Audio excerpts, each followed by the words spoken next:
The story of Lord Louis Mountbatten begins long before the world truly knew his name.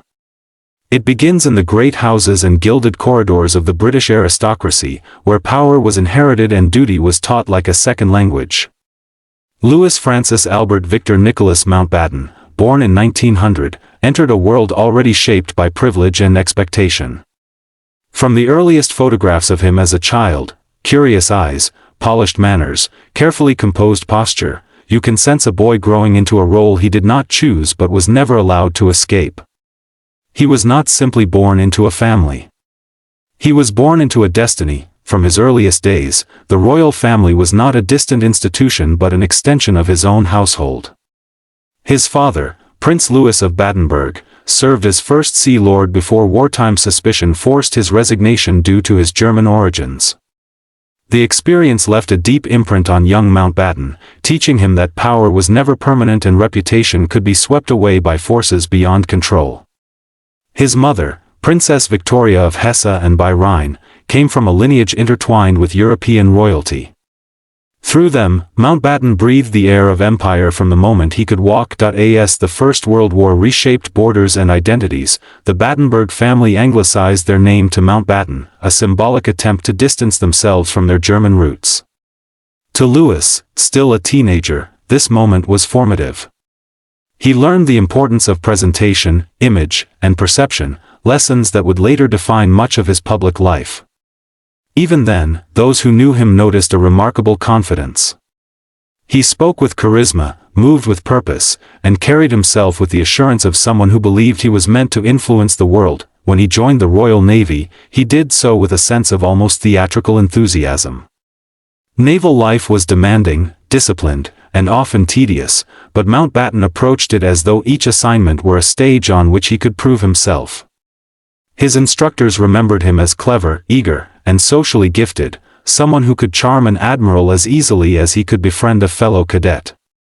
Yet even in these early years, critics whispered that he enjoyed attention more than tradition, prestige more than procedure. Those opinions did little to slow him. Mountbatten was determined not merely to serve the empire, but to shape it. By the 1930s, he rose steadily through the naval ranks, aided by both competence and connections. He traveled widely, cultivated relationships across Europe and Asia, and immersed himself in military technology and strategy. He was fascinated by wireless communication, radar development, and the modernization of the fleet. Admirals appreciated his forward-thinking ideas, though some questioned whether his ambition exceeded his experience. But ambition, in many ways, was his defining force. When the clouds of the Second World War gathered over Europe, Mountbatten stepped forward into the spotlight he had always felt drawn to. War was a crucible that exposed strengths and magnified weaknesses, and for Mountbatten it was no different. Assigned early to command destroyers, he demonstrated courage and energy, often risking himself in dangerous operations. There was an undeniable magnetism in the way he led, dramatic, intense, and deeply personal. He relished the demands of command, the responsibility, the chance to prove himself worthy of the expectations that had followed him since childhood, yet with visibility came scrutiny. Some naval officers admired his decisiveness and the confidence he brought to every operation. Others saw him as reckless, concerned more with making bold moves than with considering consequences. Mountbatten's life during these years became a balance between praise and criticism, heroism and doubt. He drove himself relentlessly, determined to prove that he was not merely a royal relation wearing a uniform but a leader capable of shaping events. His rise reached a new height when he was appointed Supreme Allied Commander of Southeast Asia. It was an extraordinary responsibility, one that placed him at the head of a massive, complex war effort against Japan. The role elevated him to global prominence. Photographs from that time often show him surrounded by officers of many nations, leaning intently over maps, speaking with conviction. He understood the importance of appearances and cultivated an image of confidence and control, but behind the photographs, the reality was often harder. Coordinating multinational forces across vast territories was a daily challenge. Supplies were stretched, communication was inconsistent, and the terrain itself resisted every attempt at control. Mountbatten worked tirelessly, often pushing ambitious plans that impressed politicians but concerned some military professionals. The campaign saw victories, setbacks, and painful losses. To some, he was a symbol of Allied cooperation. To others, he embodied the risks of combining military responsibility with political charm. Still, Mountbatten's profile soared. Newspapers wrote about him with admiration. Politicians praised his leadership. His social charisma made him a favorite among diplomats and foreign leaders. He cultivated relationships that strengthened his influence not just within Britain, but across the world. The royal family regarded him as a steady, intelligent representative of their values. Within palace walls, he was seen as a loyal advisor, someone who understood duty and service at the deepest level, but influence often brings controversy, and by the time the war ended, Mountbatten was not simply a naval officer or a royal acquaintance. He was a public figure whose decisions carried immense weight. The next chapter of his life would test him in ways far more complicated than wartime strategy. He would soon be asked to confront the realities of a world shifting away from empire, toward independence, nationalism, and upheaval, for in 1947, Britain turned to him with a task both historic and perilous, to oversee the final transition of India from colonial rule to independence. It was a mission wrapped in urgency, political tension, and moral complexity. The empire was changing, the world was changing, and Mountbatten was stepping into a role that would define his legacy more than any naval battle or royal relationship ever could, and as he prepared to travel to India, one thing was certain. Every decision he made, every conversation he held, every moment he spent in that tumultuous landscape, would echo through history, forever entwining his name with one of the most dramatic transformations of the 20th century. As the aircraft carrying Lord Louis Mountbatten crossed the skies toward India in early 1947, he was acutely aware of the enormity of the responsibility that awaited him. India was not simply another colony preparing for independence, it was a subcontinent of hundreds of millions, divided along religious, cultural, and political lines. The British Empire had controlled India for almost 2 centuries, and now the empire was withdrawing. The question was not whether India would become independent, but how, and at what cost. Mountbatten had been chosen as the last viceroy of India for reasons both practical and symbolic. He was young by colonial administrative standards, energetic, charming, and skilled at diplomacy. Britain believed he could connect with Indian leaders in a way that older, more rigid administrators could not. The moment he stepped off the plane, he was greeted by crowds, journalists, and officials.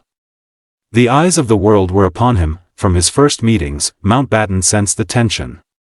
On one side stood the Indian National Congress, led by figures like Jawaharlal Nehru and Vallabhbhai Patel, who wanted independence immediately. On the other side was the Muslim League, led by Muhammad Ali Jinnah, who demanded a separate nation for Muslims, Pakistan. The British government hoped Mountbatten could reconcile these differences, negotiate a peaceful transition, and prevent chaos. But even early in his discussions, it became clear that the divide between the two political groups had hardened beyond simple compromise. Mountbatten approached the situation with confidence, believing his ability to charm and persuade could bring unity where others had failed. He developed a strong personal rapport with Nehru, whom he admired for his intellect and modern vision. He found Jinnah harder to sway. Jinnah was formal, reserved, and unwavering in his demand for an independent Pakistan. Meetings between Mountbatten and Jinnah were polite but strained. The two men understood each other, but neither could fully bridge the ideological gulf between their goals. As the weeks passed, Mountbatten felt the urgency growing. Communal riots were erupting across the country, Hindu, Muslim, and Sikh communities clashing violently in cities and villages. Trains arrived filled with bodies, and the fear of greater violence hung like smoke over every political conversation. Mountbatten believed that delaying independence would only increase the bloodshed. He pressed both Congress and the Muslim League to accept a plan quickly, convinced that swift action might prevent the chaos from spreading further. In London, officials expected him to deliver a plan by 1948. But Mountbatten, seeing the deteriorating situation, made a pivotal decision. He accelerated the timeline. Independence would happen in August 1947, more than a year earlier than originally planned. He believed this to be the best, perhaps the only, way to contain the violence. Critics later argued that this decision, made in haste and under pressure, contributed to the turmoil that followed. Supporters claimed the situation was already beyond control, and any delay would have worsened the catastrophe. As negotiations advanced, the reality of partition became unavoidable. India would split into two separate nations, India and Pakistan. A boundary commission was tasked with drawing the new borders. Villages, districts, farmlands, and families would be divided on paper by officials who had only weeks to determine the fate of millions. Mountbatten oversaw this process with determination, but the timeline he had set made thoughtful, detailed planning almost impossible. No one, not even Mountbatten, fully understood the scale of human tragedy that would unfold when the lines were finally drawn. On August 14 and 15, 1947, Pakistan and India became independent. Fireworks lit the sky, speeches echoed through packed crowds, and celebrations erupted across both nations. Mountbatten stood beside Nehru during the midnight ceremony in New Delhi, witnessing the birth of a new nation. Photographs from that night show him smiling, proud, and relieved. The symbolic ceremonies were triumphant, filled with hope and emotion. Yet beneath the celebrations, a darker reality was already spreading across the subcontinent. As people learned which side of the new border they now lived on, millions began to move, Hindus and Sikhs traveling toward India, Muslims traveling toward Pakistan. Entire trains became crowded with families carrying their lives in bundles. But the migrations quickly turned violent. Mobs attacked convoys. Villages were burned. Caravans were ambushed. In Punjab, the violence reached unimaginable levels. Trains arrived with no passengers alive. The air was filled with fear, confusion, and grief. Reports of the massacres reached Mountbatten daily. Some accounts were so horrific that even seasoned colonial officers struggled to put them into words. Mountbatten was deeply affected by these events, though he also believed that the violence would have been worse without the accelerated timetable. Critics disagreed, arguing that more time could have allowed a better planned transition. The debate continues to this day, with historians analyzing his decisions from every angle. But what is certain is that the human cost was immense. Partition remains one of the largest and most tragic migrations in history. Despite the chaos, Mountbatten continued his work as Governor-General of India after independence. Nehru requested that he remain temporarily to help stabilize the situation. Mountbatten accepted, believing he owed it to India to support the transition. His relationship with Nehru grew even closer during this period, with both men sharing mutual respect, though their bond would later spark speculation and rumor. What remains historically accepted is that they worked together intensely during one of the most difficult moments in Indian history. By mid-1948, with India more stable, Mountbatten returned to Britain. He was celebrated by some as the man who ended the Raj gracefully and condemned by others for the suffering that unfolded under his watch. His own reflections on India were complex. He took pride in overseeing the end of British rule, believing it was his greatest achievement. But he also carried the weight of the tragedies that occurred. In interviews and memoirs, he often defended his decisions, yet the emotion in his voice suggested a man who had seen more sorrow than he ever anticipated. Returning to Britain did not diminish his influence. The royal family welcomed him back into their inner circle, and he resumed his role as mentor, advisor, and statesman. But the shadow of India followed him. It became a defining chapter of his life, a chapter filled with triumph, turmoil, hope, and devastation all intertwined. Whether his decisions were necessary or flawed remains part of his legacy, a legacy that continues to spark debate among scholars, politicians, and everyday people whose families were shaped by the events of 1947. Yet Mountbatten himself believed that his work in India was far from the end of his story.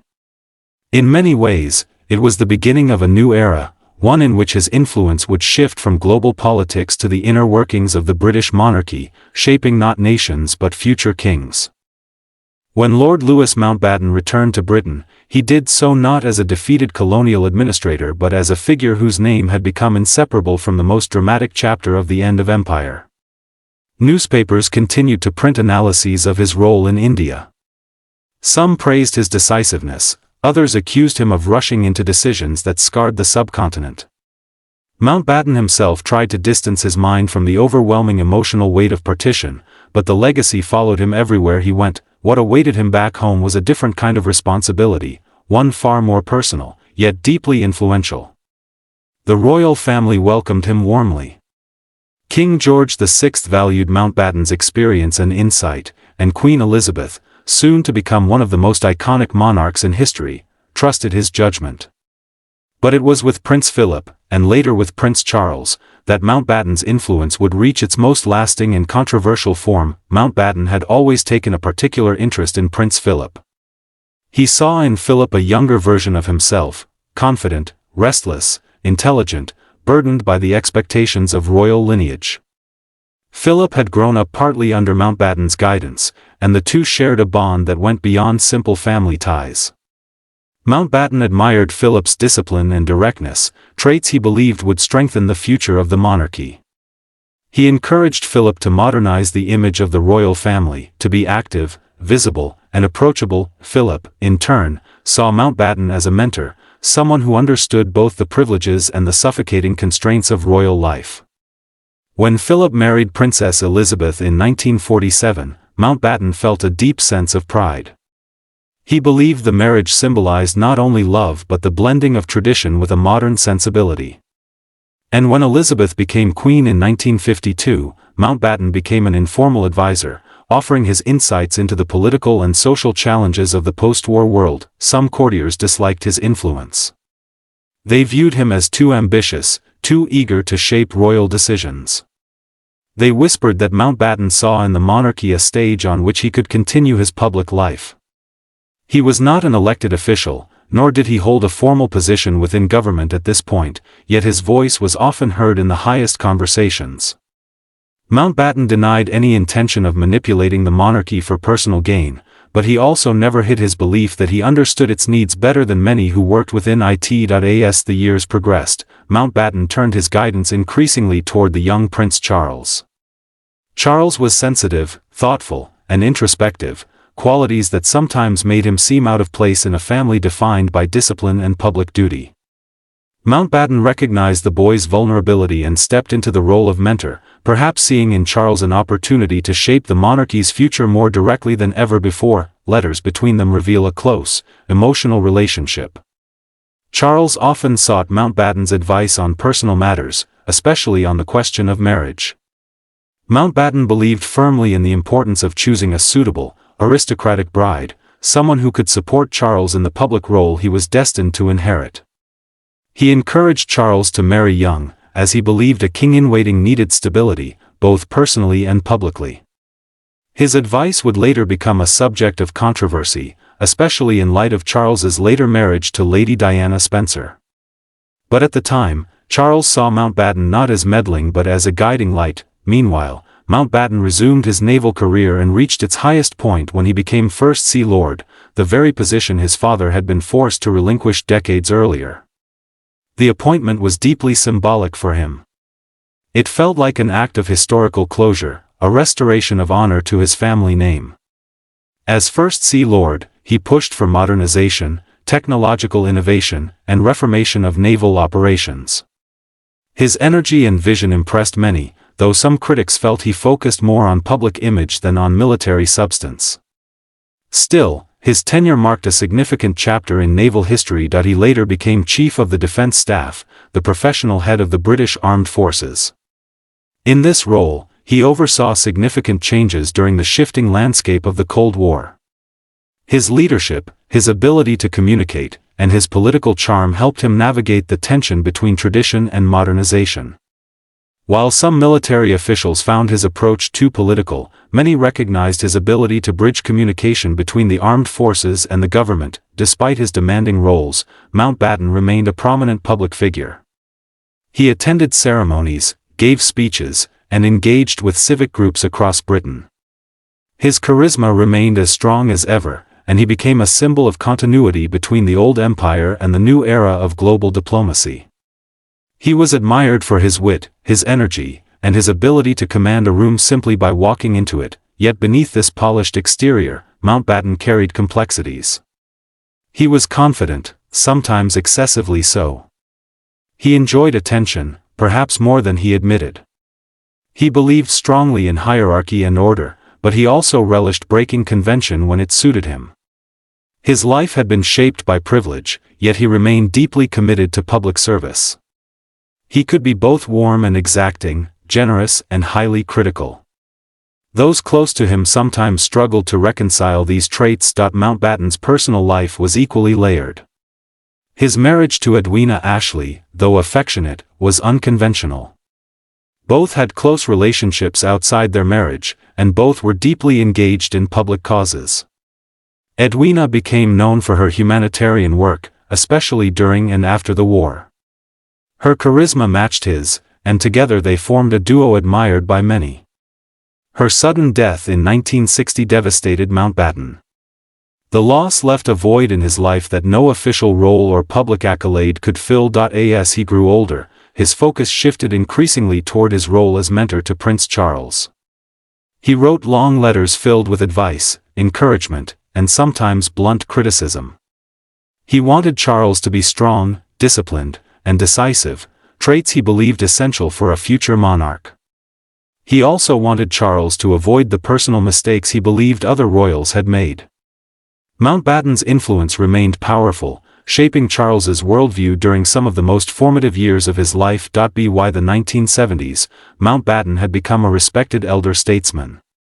His public presence was large, his voice still carried weight, and his connection to the royal family remained strong.